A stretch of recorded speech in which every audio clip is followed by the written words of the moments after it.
Donc, on va discuter un petit peu la biologie du cancer et pour dire que le dosage des marqueurs tumoraux s'inscrit dans une démarche globale de diagnostic qui commence par le bilan clinique, radiologique, endoscopique et histologique, et ensuite il y a la biologie. Il faut rappeler que le diagnostic en oncologie, c'est un diagnostic anatomopathologique, il n'est pas biologique. Donc, la prise en charge du cancer, elle est multidisciplinaire. Alors, quels sont ces marqueurs tumoraux qu'on dispose? Alors, ça peut être, en fait, c'est comme la majorité des marqueurs, ce sont des protéines, sont sécrétés par la tumeur. La majorité des marqueurs tumoraux est d'intérêt clinique avéré. Ce sont des antigènes oncofétaux comme la CE. Il peut s'agir d'hormones comme l'ACG et la calcitonine. Il peut s'agir aussi d'enzymes comme les phosphatidylcholine NSE. Il peut s'agir aussi d'antigènes d'extrait des tumeurs.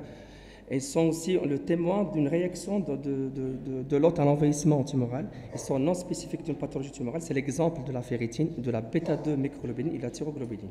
Il peut s'agir aussi de marqueurs tissulaires qu'on extrait après exérèse chirurgical, soit par immunohistochimie, soit par biologie moléculaire et par PCR ou séquençage moléculaire. Alors, quels sont ces marqueurs tumoraux? Qu'est-ce qu'il y a l'intérêt des marqueurs tumoraux? Donc, un marqueur tumoral n'est pas un moyen de dépistage d'un cancer, sauf dans le cas de PSA, pour le cancer de prostate. C'est le seul marqueur qu'on peut demander pour dépister un cancer. Le cas de la calcitonine et de la thyroïde, notamment dans les carcinomes médulaires de la thyroïde, surtout pour les familles à risque. Et le cas de l'alpha-fétoprotéine, qui est demandé pour le suivi, pour le dépistage des hépatocarcinomes, notamment dans le cas des cirrhoses, dans les hépatites virales B et dans les hépatites virales C. Donc, c'est essentiellement un élément contribuant au diagnostic. Il peut parfois, mais dans de rares cas, vous aider à chercher en fait la tumeur primitive, et ça c'est exceptionnel devant une altération générale. On n'arrive pas à avoir un diagnostic, on peut, et là on va, c'est pas un jeu, on peut demander quelques marqueurs, notamment le marqueur digestif, mais c'est pas une preuve. La preuve est toujours anatomopathologique. Donc il faut interpréter ces marqueurs en fonction de la clinique et surtout de l'imagerie qui est beaucoup plus performante pour le diagnostic en oncologie. Alors, qu'est-ce qu'on peut exiger de ce marqueur pour qu'il soit un marqueur idéal? Donc, ça doit être une molécule qui doit être synthétisée par la tumeur. Elle doit être différente des molécules produites par les tissus sains. Il doit être différent selon l'organe d'origine. Donc, en fait, ça peut nous orienter vers un organe, d'où ce qu'on appelle, doit être spécifique d'organe. Il doit être relargué par la tumeur dans le milieu accessible, notamment pour le dosage. C'est le cas dans le sérum, dans les urines. Détectable à très faible concentration, et c'est la sensibilité de ce marqueur.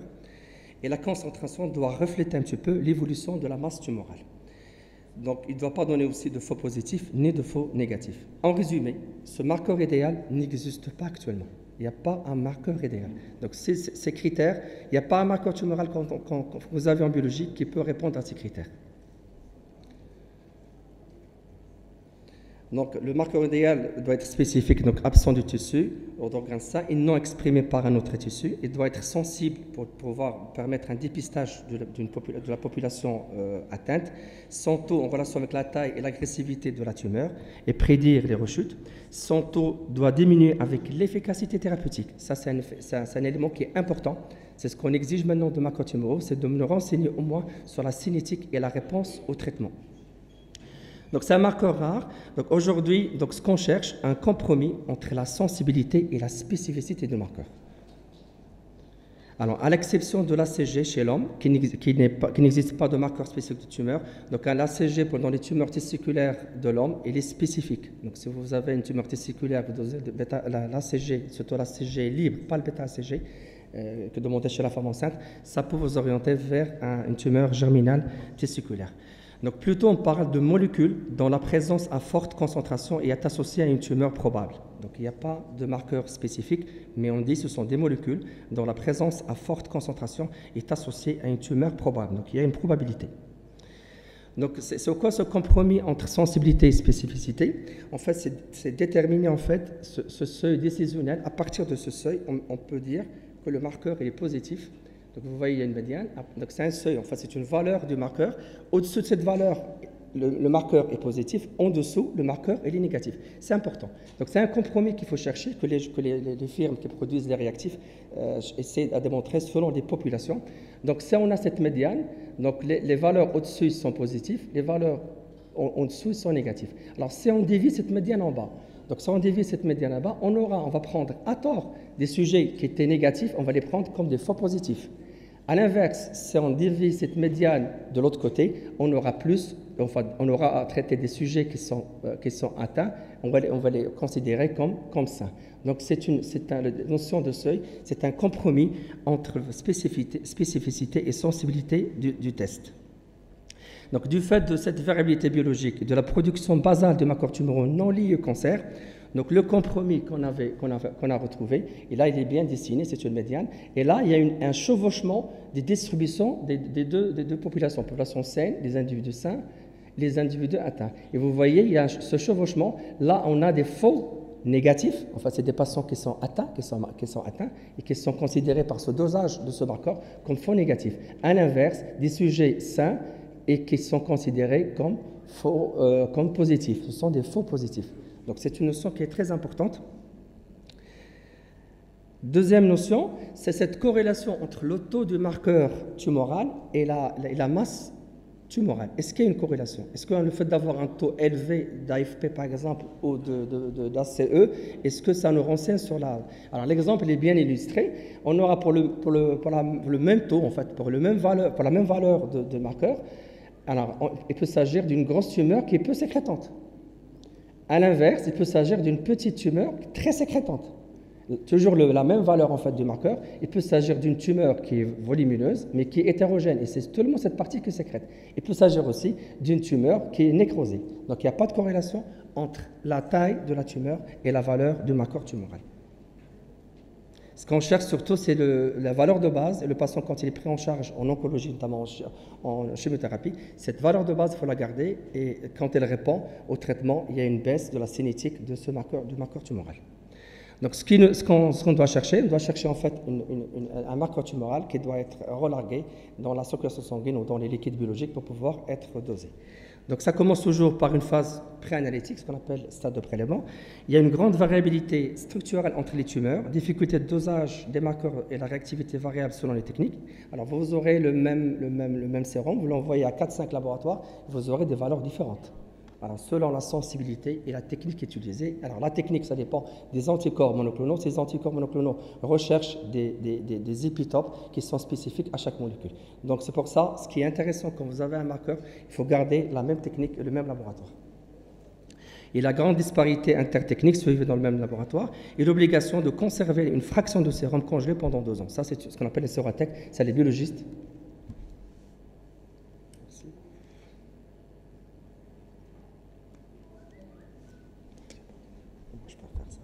Donc la sérothèque, il est importante parce qu'on peut revenir sur un sérum, admettons une année, 2 années après, pour pouvoir doser, ou alors chercher d'autres marqueurs qui n'étaient pas demandés à l'époque.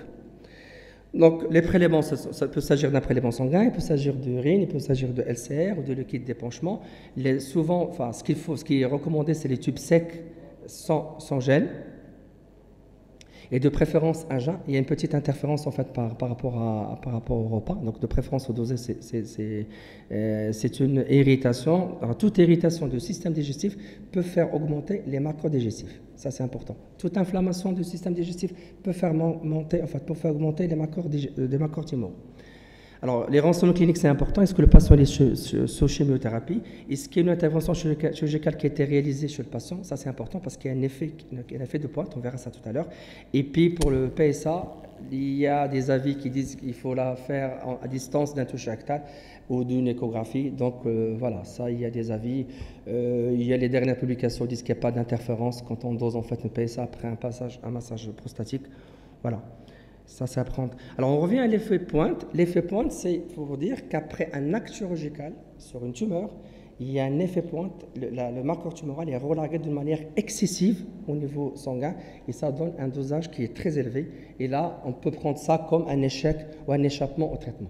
Donc ça, il ne faut jamais doser les marqueurs tumoraux après un acte chirurgical. Il faut laisser une distance, en fait, 1 mois, 2 mois, pour pouvoir doser ces marqueurs. Et là, un exemple d'un patient qui est sous chimiothérapie, ça répond, puis après, on décide de l'opérer, il se fait opérer, et on a un effet pointe. Et ça peut être interprété de manière un peu, à côté, quoi. Donc, les recommandations pour le dosage. Les dosages des marqueurs tumoraux pour un même patient doivent être effectués dans le même laboratoire avec la même technique. Un premier résultat supérieur aux valeurs usuelles doit être vérifier sur notre prélèvement, c'est une règle. On trouve une valeur supérieure, on doit la recontrôler pour le patient pour pouvoir vérifier, annoncer en fait les résultats. Elle doit être interprétée en fonction du compte clinique et les autres examens qui sont demandés, et aussi l'imagerie. Vous avez la clinique et l'imagerie. L'imagerie, il est très performante maintenant en oncologie. Donc la radiologie, on a vu tout à l'heure avec le professeur Touel des cas illustrés. Alors l'intérêt majeur de ces marqueurs tumoraux, c'est surtout, et ça vous retenez ça,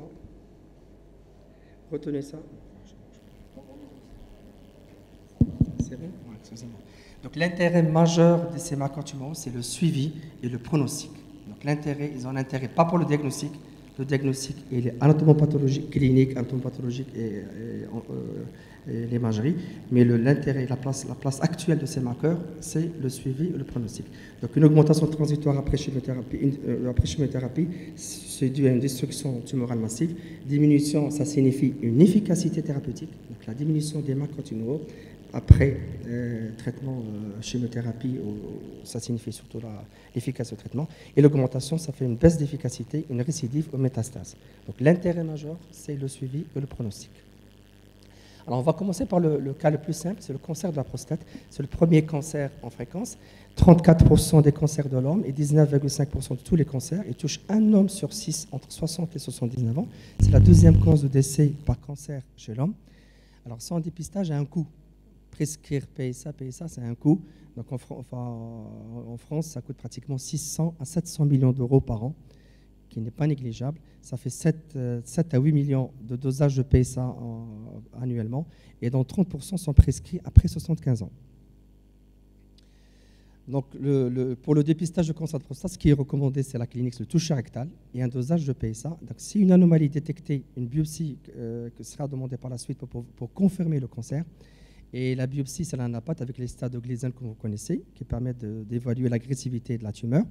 Alors, l'Association française des urologues incite les hommes de 50 à 75 ans à procéder à un dépistage.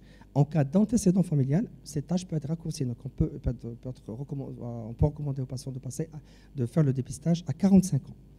Alors, sauf qu'actuellement, il y a une grande polémique scientifique et médicale autour de ce dépistage. Est-ce qu'il est justifié? Est-ce qu'il n'est pas justifié? Donc là, on revient en question. Est-ce que le fait de dépister, de traiter, de demander PSA, on trouve un taux de PSA élevé? On va chercher les biopsies. Les biopsies, souvent, en fait, pratiquement, 30% ils sont positifs, souvent ils sont négatifs. Il y a des risques. Les biopsies ont des risques d'infection. Et après, si on trouve ce cancer, il est traité. Est-ce que c'est un cancer qui mérite un traitement? Est-ce que c'est un cancer, ce qu'on appelle les cancers agressifs? Parce qu'un patient qui a un cancer de prostate, il peut vivre normalement avec ce cancer de prostate et mourir d'autres choses, mourir d'accidents cardiovasculaires plutôt qu'un cancer de prostate. Donc c'est ce qu'on appelle le surtraitement. Donc, ça, c'est reconnu mondialement maintenant. Il y a un surtraitement de cancer de prostate. Et puis les complications chirurgicales que vous connaissez. Donc il y a tout un problème autour de ce sujet de prostate. Donc c'est ce qu'on appelle le paradigme de la détection du cancer de prostate.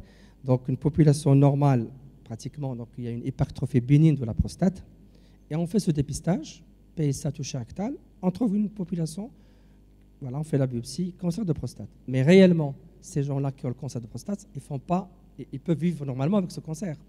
Mais ceux qui ont le cancer, en fait, le stade, enfin, la forme agressive, ils sont rares, c'est pratiquement 30%, c'est ce qu'on appelle les cancers potentiellement agressifs. Alors, est-ce qu'on a un marqueur qui permet de reconnaître ces gens-là qui ont un cancer potentiellement agressif? Est-ce qu'on l'a en pratique? En fait, on va chercher un marqueur tumoral qui peut nous dépister dans le cancer de prostate, dans le cas de cancer de prostate, seulement les patients qui ont un cancer agressif.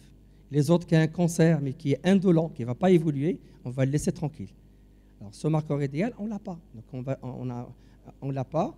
Il y a des marqueurs en fait comme on va voir ça, c'est l'index Phi et le ProPSA. Il y a le PCA3 qui cherche en fait à améliorer la spécificité du PSA, le dosage de PSA. Donc les challenges de détection précoce du cancer de prostate, d'abord c'est de réduire le nombre de biopsies négatives initiales qui sont demandées initialement, soit répéter. On fait une biopsie négative, on s'acharne, il y a une clinique qui parle, il y a un taux de PSA, donc on recommence à faire des biopsies, et puis voilà, il y a des complications de biopsie. Un autre objectif de ce challenge, c'est de réduire le surtraitement. Donc, limiter la détection des cancers indolents. Il ne faut pas les toucher, ces cancers indolents. Et améliorer la détection des cancers agressifs, réellement agressifs, qui méritent un traitement. Il y a deux grandes études qui étaient menées dernièrement, une grande étude américaine et une étude européenne sur 13 centres européens. Alors, les résultats, ils sont discordants. Ils sont discordants. Les Américains, ils disent qu'il n'y a pas d'intérêt. Ils n'ont pas remarqué qu'il y a une amélioration de la survie des patients qui sont traités, dépistés, traités pour cancer de prostate par rapport aux autres patients qui ne sont pas dépistés, qui ont le même âge, qui n'ont pas été dépistés. Donc, il n'y a pas de gain. L'étude européenne parle de gain. Alors, un gain pratiquement sur 1400 hommes dépistés et traités. Il y a 48 à traiter parce qu'ils avaient, pour éviter le décès. Donc, il y a 30% des cancers qui sont insignifiants. Par contre, l'étude américaine, il n'y a pas de différence en mortalité spécifique à 7 ans. Donc, il n'y a pas d'intérêt. Donc, c'est quoi ce PSA? Donc, c'est une glycoprotéine sécrétée par les cellules épithéliales de la prostate. Elle est présente dans le sperme à concentration élevée. Donc, son rôle, c'est de liquéfier le sperme. Donc, il est présent sous deux formes PSA total et PSA libre. Alors, le problème de dosage de PSA, c'est le problème de standardisation et de seuil. Voilà. Est-ce qu'on a les mêmes techniques? Alors, il y a deux étalons. Il y a l'étalon international de l'OMS et puis il y a le standard Hybritech, le standard Hybritech avec une valeur de PSA souvent 20 à 30% plus élevée que le standard OMS. Donc, le seuil. Alors, il y a un seuil. Classiquement, on retient le seuil de 4. Alors, à partir de 4 nanogrammes par ml, on dit que le PSA est positif. Et ça, c'est faux. Non, ça, c'est faux. Il faut interpréter le taux de PSA en fonction de l'âge. Alors, moins de 49 ans, il faut exiger un taux inférieur à 2,5. Entre 50 et 59 ans, inférieur à 3,5. Entre 60 et 69 ans, inférieur à 4,5. Et entre 70 et 79 ans, doit être inférieur à 6,5. La notion de 4, c'est une notion qui est fausse. Donc, les limites de PSA, donc le problème, c'est d'abord une manque de spécificité et qui n'est pas spécifique d'organes, qui n'est pas spécifique, non, il n'est pas spécifique de cancer, mais il est spécifique d'organes. Donc, alors, il est élevé, en fait, aussi. Le taux de PSA, il est élevé dans les prostatites. Donc, un taux de PSA élevé, avec une douleur, il faut penser à une prostatite. Donc, les biopsies prostatiques, quel seuil de PSA pour décider une biopsie? Alors, sachant que la sensibilité est insuffisante, puisque 75% des cancers de PSA, un cancer de prostate a un taux de PSA supérieur à 4. Donc, il y a un problème d'interprétation. Donc, ce manque de spécificité de PSA, il y a 25% des valeurs en amont de PSA ont une biopsie positive. Seulement 25% des biopsies positives à un taux de PSA supérieur à la normale. Donc, on doit chercher d'autres marqueurs plus performants en matière de spécificité. Alors, le premier marqueur qui a été décrit récemment, en fait, c'est le pro-PSA. C'est un précurseur de PSA qui est relargué dans les extrémités en fait, de la zone tumorale, dans la circulation sanguine. Et puis, à la société Beckman, ça c'est récent, ça c'est en 2012, ils ont mis en place un calcul logarithmique qui tient compte du taux de PSA total, PSA libre, et de ce pro-PSA pour calculer ce qu'on appelle un index phi. En fait, c'est un outil en plus. Vous avez toucher rectal, vous avez la clinique toucher rectal, vous avez le PSA, et là, vous avez en plus un index phi qui permet de vous orienter. Est-ce que, surtout lorsque le taux de PSA est entre 2 et 10, et vous avez un toucher qui n'est pas trop parlant, il y a une hésitation. Est-ce qu'on va prescrire les biopsies ou on ne va pas vers la voie des biopsies? Donc cet index phi, il y a un seuil. Donc entre 0 et 21%, il y a 8,4% de probabilité d'avoir un cancer. Entre 21 et 40 d'index phi, on a 21%. Et supérieur à 40, il y a 44% d'avoir un cancer. D'où on s'oriente vers les biopsies. Donc, ce qu'on retient pratiquement, c'est un seuil de 23. Nous, on est à 23. Techniquement, au-dessus de 23, il faut aller vers les biopsies. Moins de 23, voilà, c'est à voir, mais généralement, ce n'est pas trop conseillé. Donc, c'est ça. Ça va nous orienter. Est-ce qu'on va aller vers la biopsie ou non-biopsie? Un autre marqueur, c'est le PCA3, qui a une très forte spécificité d'expression dans le tissu cancéreux prostatique. C'est une surexpression dans le cancer de prostate quasi constante, 95% des échantillons testés. Donc, c'est de l'ARN messager de PCA3 qui est dosé dans les urines après un massage prostatique. Massage prostatique, on recueille les urines et c'est par une technique de PCR, on fait une quantification de l'ARN messager de PSA, l'ARN messager de PCA3. Il y a un ratio qui est fait. L'intérêt de l'ARN de PSA, c'est un standard en fait, c'est un contrôle que le prélèvement a été bien fait. Et ce score, le score retenu pour le PCA3, c'est de 35. Alors au-dessus de 35, forte probabilité de biopsie positive. Moins de 35, il y a une faible probabilité de biopsie positive. Donc, on a la clinique, on a le PSA, on a ces nouveaux marqueurs, l'index FI pour PSA, on a le PCA3, et puis actuellement aussi, il y a la place de l'IRM. Donc, l'IRM, quand il est bien fait, il peut détecter le petit, vraiment les petits tubes, enfin, un petit cancer prostatique, et puis il y a l'aspect radiologique. Donc ça, c'était pour le PSA. Donc on arrive un peu, enfin on va dire un petit mot sur les marqueurs tumoraux dans le système digestif. Ce que vous connaissez très bien, c'est le cancer colorectal, c'est l'ACE et le CA19-9. L'estomac, c'est l'ACE. Et puis le pancréas, classiquement, c'est le CA19-9. Alors l'ACE, ce qu'on appelle l'antigène carcinome pulmonaire, c'est une glucoprotéine de haut poids moléculaire. C'est un antigène oncofétal, normalement présent dans l'intestin et foie du pancréas autour des deux premiers mois de la vie. Augmentation exprimée dans le nombre adénocarcinomes, notamment colorectaux, mammaires, ovariens, utérins, branches et vessie. Donc il n'y a pas de spécificité. Son dosage, il est immunologique et les valeurs usuelles de 3 à 5 nanogrammes par ml. Alors quel est l'intérêt de l'ACE?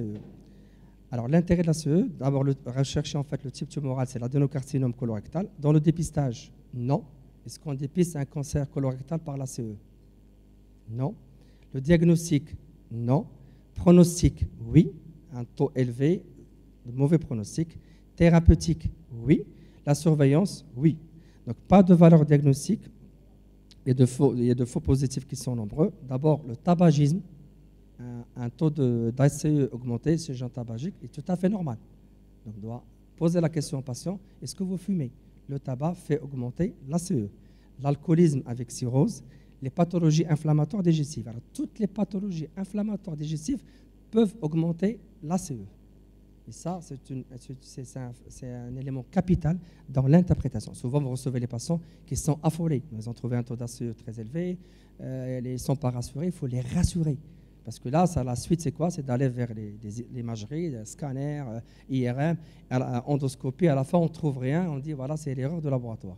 Alors, tout simplement parce que la prescription n'était pas bien faite, n'est pas adéquate, n'est pas justifiée. On ne va pas dépister un cancer colorectal par une prescription d'ACE. Et deux, c'est l'interprétation qui n'est pas bien faite. Donc, il faut rassurer les patients. L'inflammation du système digestif peut faire augmenter les marqueurs tumoraux. Donc, une concentration sérique initialement élevée de l'ACE est un facteur de pronostic défavorable. Donc, l'intérêt pronostic, c'est important. Alors, l'ACE, c'est le marqueur tumoral le plus sensible pour la détection des métastases hépatiques des cancers colorectaux. Alors, couplé aux phosphatase alcaline, gamma-GT, l'échographie, il augmente la sensibilité à 100%. Donc, une échographie hépatique normale plus ACE pathologique est une indication pour des investigations complémentaires. Alors, c'est le premier indicateur de récidive dans 65% des cas et c'est un marqueur de choix pour surveiller les patients atteints de cancer colorectal. Il est exceptionnel qu'un cancer à concentration sérique initiale d'ACE élevée rechute sans augmentation du marqueur. Ça, c'est important parce qu'il y a ce qu'on appelle les tumeurs non sécrétantes. On se dit, tiens, une tumeur, on a le diagnostic. Le taux d'ACE n'est pas augmenté, on surveille, puis ce n'est pas augmenté, puis on l'oublie. Il ne faut pas l'oublier parce qu'une tumeur non sécrétante au début, initialement, peut devenir sécrétante par la suite. Donc il faut continuer à demander cet ACE, même si c'est le normal. Donc on arrive au cas des hépatocarcinomes. Donc le marqueur de choix, c'est l'AFP, c'est le marqueur validé pour le carcinome hépatocellulaire et aussi pour les tératomes testiculaires. Donc il est synthétisé par les membranes vitellines du foie et l'intestin du fœtus. Concentration normale doit être inférieure à 10 microgrammes par litre et l'augmentation dans les hépatocarcinomes, dans les tumeurs germinales et de tumeurs de pancréas et de l'estomac. Alors seulement dans 50% des patients qui ont un cancer, un carcinome hépatocellulaire sans cirrhose. Donc un taux, là c'est important, un taux d'AFP supérieur à 500 chez un patient cirrhotique doit vous orienter vers un hépatocarcinome, c'est pratiquement quasi certain. Un taux supérieur à 500 chez un patient qui a une cirrhose du foie. Un taux entre 50 et 500 va vous inciter à demander d'autres investigations complémentaires. Donc le dosage se fait au niveau sanguin, dans les liquides d'épanchement.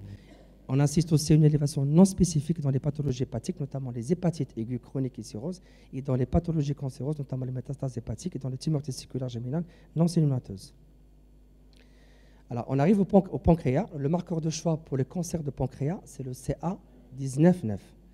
Donc, c'est un carbohydrate associé à des tumeurs de pancréas. Il est non sécrété non sécrétés, les personnes du groupe, chez les personnes du groupe sanguin Lewis A négatif et B négatif. Son dosage peut se faire au niveau sanguin, au niveau des liquides d'acide.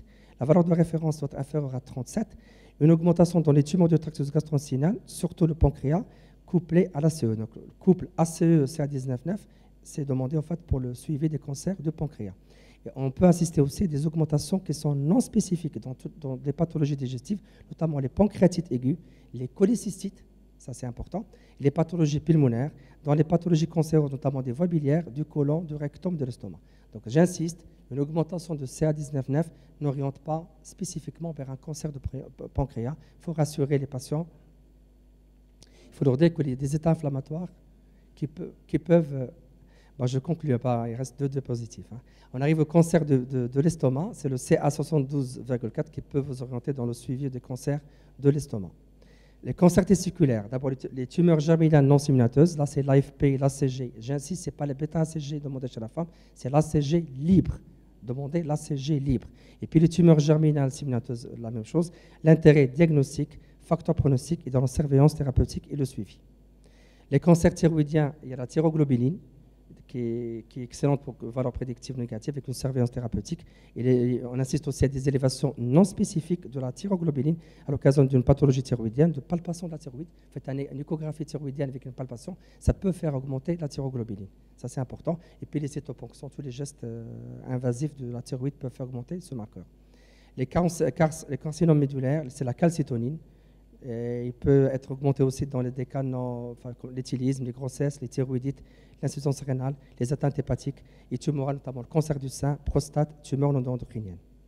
La bêta-2-microglobulines, c'est un marqueur aussi qui est intéressant en hématologie, notamment pour les syndromes lymphoprolifératifs malins, les lymphomes et les myélomes, les leucémies lymphoïdes chroniques. Il peut être demandé aussi en médecine interne, notamment les maladies inflammatoires, les hépatites virales et les mononucléoses infectieuses et l'insuffisance rénale.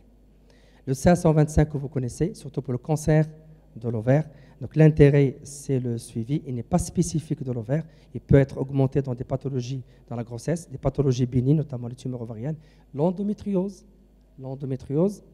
peut faire augmenter le CA125. Alors, un CA125 augmenté, ça ne veut pas dire que c'est une tumeur ovarienne. Voilà, faites votre examen clinique correctement et puis rassurez la patiente surtout. Alors, on peut la retrouver aussi dans d'autres pathologies ovariennes, le cancer du pancréas, cancer du côlon, des voies biliaires, les métastases péritonéales. Le taux, c'est de supérieur à 30 unités par ml. Alors, il y a un autre marqueur pour les ovaires, c'est le HO4, qui augmente la spécificité de CA125. Sachez que ça existe, c'est un nouveau marqueur pour les tumeurs ovariennes, c'est l'HO4.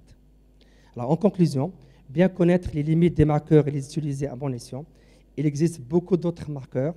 Alors actuellement, les nouvelles technologies, notamment la cytogénétique, la biologie moléculaire et les protéinémiques et le séquençage à haut débit, nous vont donner en fait de nouveaux outils qui vont nous aider au diagnostic en oncologie. Ce sont des outils qui sont très performants pour le dépistage et prise en charge des pathologies cancéreuses. Alors sachant qu'aussi à l'avenir, l'approche personnalisée du cancer s'inscrit dans une démarche claire, comment donner le bon médicament au bon patient, à la bonne dose et au bon moment. Donc chaque cancer est biologiquement différent et chaque patient est génétiquement différent. Je vous remercie.